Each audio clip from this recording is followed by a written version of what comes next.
Magandang hapon. Pamilya rin. Bakit mag-NBA medical legal?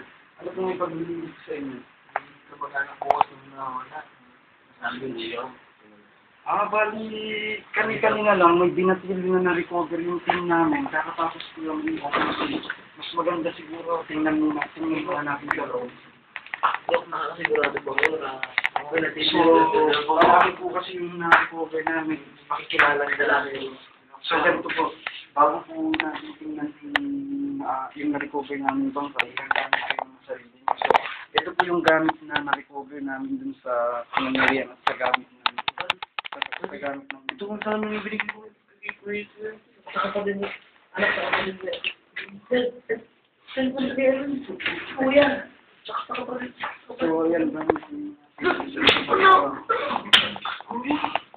May! Sensor ko sa punta. Sabi ko, huwag ka mo. Gumawa kayo niya na. Gumawa! Tuk. Ganyan na rin ako mo. Sa kabilang kanto, ipapalala ko sa yung buong detalye. Nagsasagawa mo hindi mga sarili mo, nagsasagawa na po ng investigasyon ng grupo namin. So, kung ano man po yung maging ng investigasyon namin, sasabihin na lang po namin. So, nakikiramay po kami sa mga dahil po yung mga sarili. Kaya naman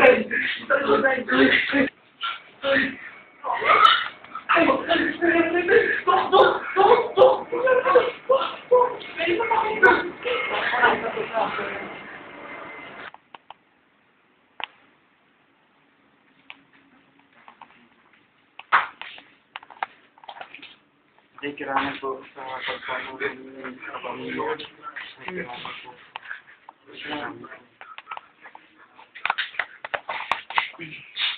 Kayo na po lahat, lumapit po kayo sa gabi ng ating kapatid ni si Pepito Reyes. Mga kapatid, naririto po tayo ngayon upang ipanalangin ang kaluluwa ng ating kapatid, ang pong kapamilya ng si Pepito Reyes. So, ipanalangin po natin na nawa po ay makarating ang kanyang kaluluwa sa walaki. At kailangan po mga kapatid, kailangan po tanggapin ninyo ang pagkawala ng inyong kapamilya. Pagkat lahat po tayo ay dyan po punta. Kasi muna, ay namin po na lapit po kayo dito. Kuya. Ang tulilo, tanggapin nawa. At naniyahin ko po yung mga kamag-alakan para bendisyonan po ang labi ng ating kapatid.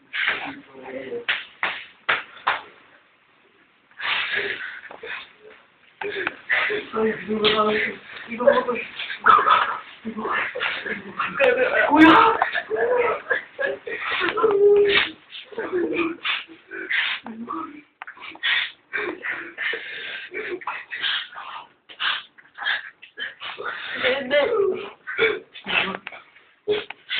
Mga kapatid, ngayon po, ihatid na po natin ang labi ng ating kapatid na si Pepito Reyes sa uling hantungan. Tapos na po ang ating pagdiriwang.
Uy, bakit mo naman?